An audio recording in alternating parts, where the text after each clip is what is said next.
So the vaccine passport combined with a digital financial system gives the people managing it complete control.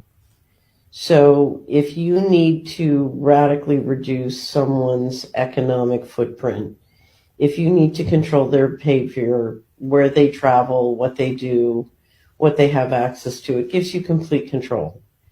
So if I can deny you the ability to travel, if I can deny you the ability to access the internet, if I can deny you the ability to effect a bank transaction, not only can I control what assets you do and do not own and where you go, but I can control what you do. So let's say, for example, we saw this in Canada with the truckers and their supporters' money essentially turned off. What you can do is you can literally convert a governance structure from a republic subject to a constitution and democratic process to a slavery system. I mean, we're talking about complete control. The coup d'état that you speak of. Yeah, this is if we go to 100% digital transaction system, then I can dictate to you, every aspect of your life and every aspect of what you do, where you go, your labor, your travel, and ultimately I can strip you of your assets, including your children. Yeah, I mean, look at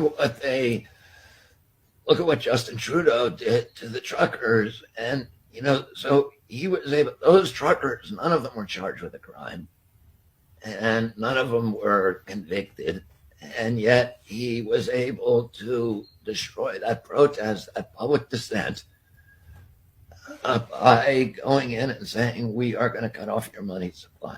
And that's what, the digital passport, as I pointed out before, takes all of you. We live in a society where we generally, it's not perfect. It has many, many, many flaws, but we generally are pretty free to do what we want. I can get a plane today if I wanted to and fly from LA to San Francisco. I can, go to a hotel, I could go bowling, go to the sports bar, do what I want. But once they give you that vaccine passport, all of those rights turn into privileges that are contingent on your good behavior, on your compliance with government diktat. So let's say that theoretically, and this is stuff that was used during the trucker strike, during the in Canada.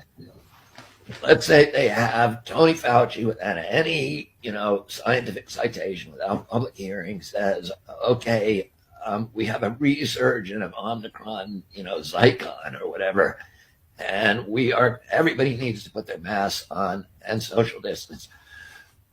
Now there's a facial recognition system, or maybe your Apple Watch, or, the satellite surveillance shows that not only were you not wearing your mask, but you got too close to somebody in a public area, less than 6 feet.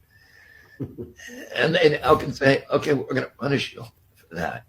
And without charging you or anything else, they can now say, okay, you're restricted to your home for the rest of this, this emergency. And we are going to use, now you have programmable currency. So that, they can tell you, you cannot do anything but go shopping within a half mile of your home. And that's the only place your credit card will now work, at the Vons or the Safeway within a half mile of your home. And if you take it further, your credit card won't work. If I try to go to San Francisco, it won't work there. If I try to buy gas on my way to Reno or Las Vegas, it won't. So that's the system they have in China.